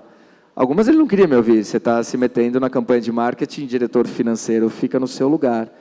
E eu falava, ok. Mas eu genuinamente estava lá fazendo de que forma? Cara, isso aqui não vai dar certo, essa mensagem não achei legal. E às vezes estava certo. E eu falava, poxa, preciso aprender mais nisso. Ou então, a minha versão estava certa. E eu falava, poxa, nisso aqui acho que eu tenho sentido. Que facilitou muito. Quando eu entrei na cadeira, cara, eu já ocupava a cadeira. Às vezes, não para quem me via, mas internamente, eu já fazia aquilo há muito tempo. E isso é técnica, isso, se você vê... Eu gosto de tênis, adoro. Se você vê grandes jogadores de tênis, eles jogam o jogo há pelo menos 1 ou 2 horas antes. Eles já mentalizam cada jogada, como vai ser, a hora que o cara mandar no forehand, como vai ser, no forehand, no backhand, e aí é dessa forma que ele atua. Então, se você almeja uma gerência, algo, já atue como? Sinta dor, como é difícil. Tá lá e ter que tomar algumas decisões que não são tão populares, mas necessárias. É isso. Obrigada, Luiz. Obrigado. Obrigada. Sami, vai lá. Eu queria perguntar para a Denise. Denise, eu queria, assim, representatividade hoje é um assunto que está muito em foco, e o empoderamento feminino é uma coisa que ainda tem muito para caminhar. Você mesmo comentou de quando você fez faculdade, as mulheres não eram a maioria lá. E eu queria saber, assim, para você, qual que é o maior desafio para a mulher ser reconhecida no mercado de trabalho como em pé de igualdade, principalmente esses altos postos que vocês estão inseridos? Curtinho, Dê. Para a mulher é difícil responder curtinho. É que a história Então, rapidinha foi longa. eu tive um privilégio. Eu sou irmã gêmea de um menino. Daí quem jogava bola com ele era eu e não ele que brincava de boneca comigo. Mas isso posto, ter um irmão gêmeo, e a gente tinha diversos amigos que eram comuns, eu nunca tive essa preocupação de ser... será que eu sou menos? Será que... Realmente isso não era algo que me passava pela cabeça de minoria ou de maioria. Muitas vezes a gente é convidado para falar, vamos... A diversidade, como é que faz mulheres e como é que faz para gerenciar filhos. Não foi uma preocupação minha durante a carreira. Eu tô mais com o discurso do Luiz, a gente vai passo por passo e querendo conquistar coisas diferentes e olhando além das fronteiras. Além das fronteiras, que eu digo o seguinte: você está hoje na área de manufatura, vai dar uma espiada lá como é que o marketing está fazendo, né? O input que vem, o output que sai, sempre tem alguém antes e depois, né? Essa curiosidade é uma coisa que me ajudou muito. Acho que curiosidade... Agora, a diferença, se for homem ou mulher, eu não senti... Certamente aconteceu, mas não me deixou desmotivada em nenhum momento. Obrigada, Dê. Charles? Uma pergunta para Fernando. Gostaria de saber, você que teve várias experiências no exterior, em particular nos Estados Unidos, como que você aproveitou desse tempo fora para melhorar o seu jeito de trabalhar e seu estilo de liderança aqui no Brasil? Eu saí da Bahia e fui para o Texas. Então, estava mais ou menos em casa. Então, eu achava que falava inglês, quando cheguei lá percebi que não entendi o que os caras falavam, que o sotaque é terrível. Mas eu acho que, em mudança, o importante é você querer gostar. Porque o que acontece quando você muda? E mudar de Salvador para cá é mais dramático que mudar daqui para Houston. É você rejeitar o lugar por achar que ele tem que ser igual ao lugar anterior. Então, eu acho que quando eu fui para os Estados Unidos, eu fui para Houston, e eu decidi gostar. Pronto. E aí, adorei a experiência. Curti pra caramba, fiz amigos. Quando eu saí de Houston, fui para Nova York, que é um outro mundo, eu também decidi gostar. Então, quando eu vim para São Paulo, eu decidi gostar. Então, eu acho que quando você se abre, o aprendizado vem de forma natural. Porque a vida é um constante aprendizado. Quer dizer, uma das coisas que a idade de vocês ainda talvez não permitiu vocês viverem com intensidade é o quanto que a vida é um constante aprendizado. Você nunca está definitivamente pronto, a vida é um constante aprendizado. Então, quando você se abre para o mundo, no sentido de querer gostar, tudo vira prazeroso. Quer dizer, isso vale também para as pequenas experiências do dia a dia. Querer gostar de estar aqui, querer gostar de ir para o cliente. Então, acho que essa abertura para o novo é uma coisa que eu pus à prova lá, sedimentei e me serve até hoje. Fernando, eu quero dizer para você que, assim, muito legal isso que você trouxe. Porque eu não sei se vocês viram a ênfase que ele deu quando ele disse assim: em cada experiência que eu tive, eu decidi gostar. Ou seja, o que ele disse para a gente, que não era tudo... Perfeito, mas ele decidiu, ele foi o protagonista da vida dele e ele decidiu fazer daquilo o melhor para ele, o melhor para a organização. Isso eu acho que é uma mensagem muito forte, né? Porque eu escuto tantas pessoas falando, o jovem ele não tem resiliência, ele vai trocando. Mas tem uma coisa, a vida de nenhum de nós é fácil, mas a gente decidiu fazer ela da melhor forma possível. Eu acho que foi isso que fez cada um de nós chegar onde chegou. Eu acho que você me dá uma chance de falar uma outra coisa, porque eu acho que esse tema da mudança é muito... como eu disse no início, eu acho que mudar, viver várias experiências é tão rico quanto você viver várias experiências num só lugar. Então, eu acho que o viver várias experiências não está necessariamente associado a várias empresas. Pode estar associado a uma empresa única. No caso de nós aqui, cada uma das nossas experiências, ela é um atestado. Tanto eu vivi várias experiências na PwC, como eles viveram em outras empresas, em várias empresas. Mas eu acho que o mais importante é você querer ser o sujeito da sua própria história e não o objeto da história alheia.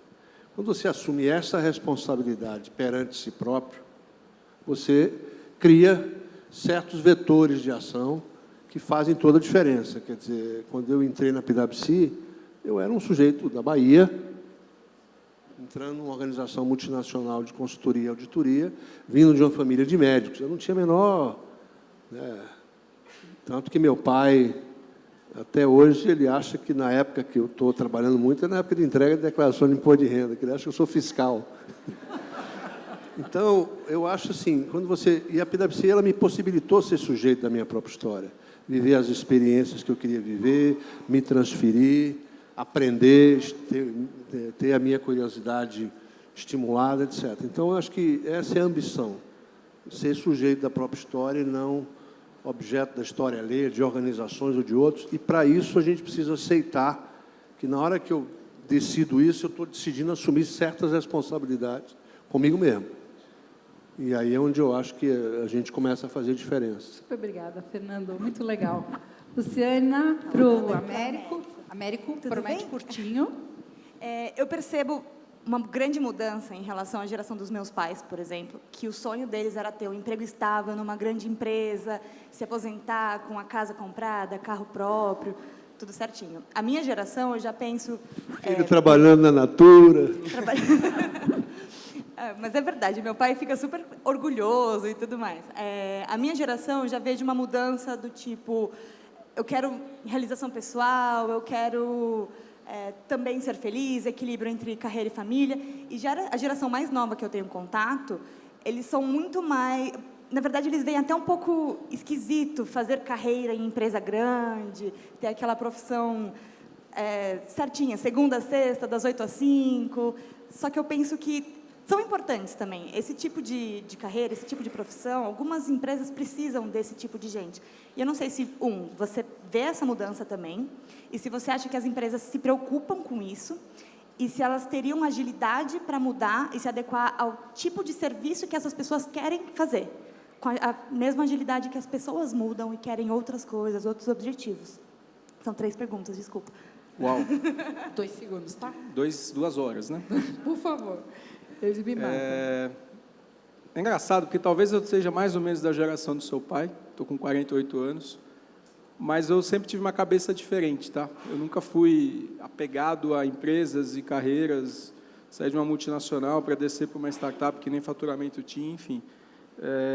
Acho que vai muito da pessoa. Eu sempre busquei ser feliz, eu sempre fui desapegado. Uma coisa que também fica a dica, talvez. O fato de você ser desapegado a um cargo, isso é meu, tal, nunca combinou comigo. Sempre tive muita clareza que quem faz as coisas não sou eu, é o meu time. E quanto mais a gente desenvolve e ajuda todo mundo a se desenvolver, aí que você se alavanca. Respondendo à tua pergunta das gerações, a gente tenta se reinventar sim. Outro dia a gente estava discutindo que vai ter um andar lá do escritório, que vai ser salas de projeto, a gente pega as pessoas, põe no projeto, fica lá 3 meses, acaba o projeto, vai para outra, pula, enfim. Talvez funcione, a gente vai testar, tá? A gente não tem ainda um histórico. Mas quando eu vejo essa juventude que talvez vem com uma ansiedade ou perspectivas diferentes, eu não consigo imaginar ainda, talvez um pouco quadrado, tá? E pulando para o outro lado, que o mundo vai mudar radicalmente de um dia para a noite. Que as indústrias ou as empresas vão deixar de acontecerem e existirem e executarem o seu dia a dia como elas são hoje, tá? E eu acho que é um jogo de troca. A geração nova que entra tem que entender que existe uma dinâmica antiga, tem que ajudar a moldar essa dinâmica, talvez para um futuro diferente. E a gente, que tem cabelo branco, também tem que entender que a gente precisa deles, de vocês, de cada um de vocês aqui, para chegar lá no futuro que a gente quer, tá? Eu ainda não... Eu tenho uma certa dificuldade de colocar em grupos antagônicos. Nós, vocês, a gente. Eu vejo a empresa como uma simbiose. Eu acho que, no final do dia, você acaba criando uma cultura e você atrai pessoas com essa cultura. Eu vou falar um pouco da Croton, até porque eu fiquei instigado com a pergunta de empreendedorismo. Eu brinco que a Croton é uma startup gigante, mas é uma startup, porque o presidente, todos os vice-presidentes, a gente tem uma cabeça de empreendedor. E a gente percebe nitidamente que a gente atrai jovens que têm essa cabeça. E acreditem, às vezes entram jovens que têm cabeça de uma coisa mais sistematizada, mais processualizada, mais prontinha, e não tem nada errado com isso. Não é a gente, tá? Eu brinco que a gente acorda, toma uma decisão de manhã, começa a implantar de tarde, e à noite a gente já quer medir o resultado para saber o que tem que mudar no dia seguinte. A Croton é assim. E a gente tem que atrair gente que queira ser assim. E essas diferenças de culturas que a gente vai recebendo, ou diferentes safras de gente, né? Se é que pode dizer assim, que vão chegando, eu acho que elas vão ajudar a gente a se moldar, a gente vai criar uma nova cultura, vai mudar um pouco, mas não vai ser algo tão disruptivo na minha cabeça, tá? De novo, em serviço, nós dependemos de gente para entregar o nosso serviço, é o nosso carro-chefe. Inclusive, tem uma curiosidade do nosso setor, que eu não sei se vocês se dão conta, que o nosso core business é entregue por um profissional, que se chama professor, que não necessariamente tem um engajamento com você como você gostaria. E vou explicar. Quem dá aula para a maioria dos nossos alunos são professores horistas, que às vezes ele vai uma noite lá para dar aula. E só, ele é um profissional, como qualquer um de nós dessa sala, que dá aula à noite. Tá? Óbvio que tem os professores profissionais, mas 90% dos nossos são profissionais professores. E ele já não tem esse engajamento. Ou seja, a gente já está acostumado a conviver com um business onde 14 mil docentes não necessariamente levam seu crachá com orgulho para todo lado, porque ele pode dar aula para você segunda, na terça ele dá para o teu concorrente, na quarta para outro concorrente. Então, talvez no nosso segmento a gente já esteja mais acostumado com essa questão de não ser aquela cadência. Óbvio que eu estou falando das pontas, onde a coisa acontece. O corporativo não, aí é um corporativo como outro qualquer. Mas, tentando sintetizar tudo, eu acho que é um processo que vai se adequando ao longo do tempo. E eu acho, sinceramente, que a nova geração vai trazer muito da inovação que nós precisamos, até a pergunta do colega, que nós precisamos para nos reinventar em termos de educação. Acho que a gente tem muito que aprender com vocês, talvez mais do que o contrário, talvez a gente tenha mais do que aprender com vocês do que vocês aprenderam com a gente. Obrigada, Américo. Eu sei que tem um monte de perguntas, eu vou convidar eles para quem puder ficar com a gente aí no Happy Hour, para vocês poderem continuar trocando experiências. Eu queria agradecer demais todos vocês, porque eu sei que para vocês não é tão simples estar aqui na frente de 300 colegas de vocês, eu sei que a garganta tremeu aí, a mão tremeu um pouco. Muito obrigada por representar essa galera tão bem, vocês fizeram perguntas ótimas, obrigada por terem se colocado, a vocês 4, terem primeiro doado o tempo de vocês, que hoje é a coisa mais difícil de a gente ter para dar, é tempo. E vocês doaram o tempo de vocês para estar aqui com esses 300 jovens que estão construindo o nosso Brasil amanhã e tem junto com a gente de levar esse legado que a gente tem, do que a gente sonha para o futuro junto com a gente. Então, obrigada pelo tempo, obrigada por terem acreditado no nosso projeto, aceitado o nosso convite. A gente vai ver agora o manifesto final do que esses jovens todos passaram aí quase 2 horas construindo, é bem rapidinho, o Raj, que é o nosso executivo de inovação, vai apresentar. Primeiro, eu queria uma salva de palmas para todos eles. Muito obrigada. Olha aí.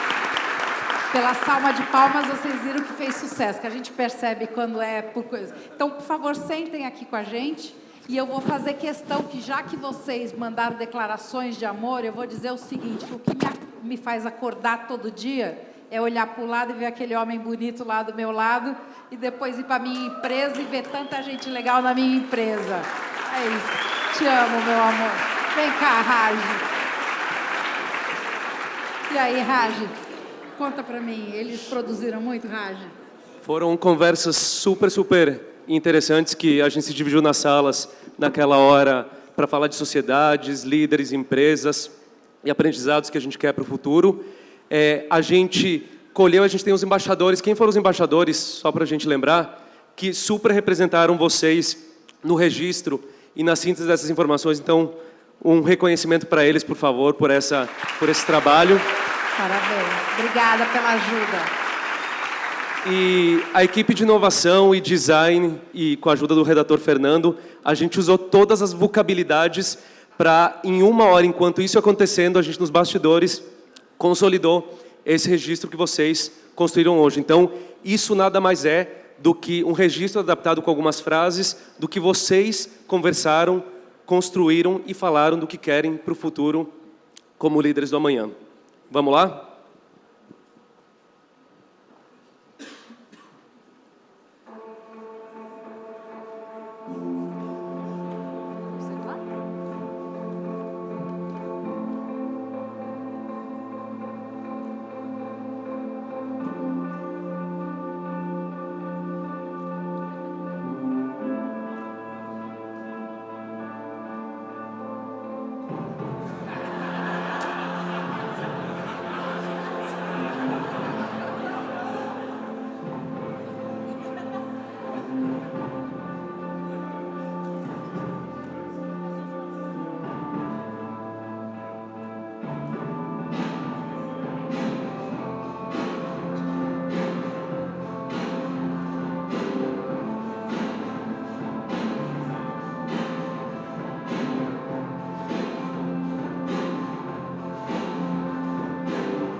Então, espero que vocês assumam esse compromisso que vocês criaram, pessoal.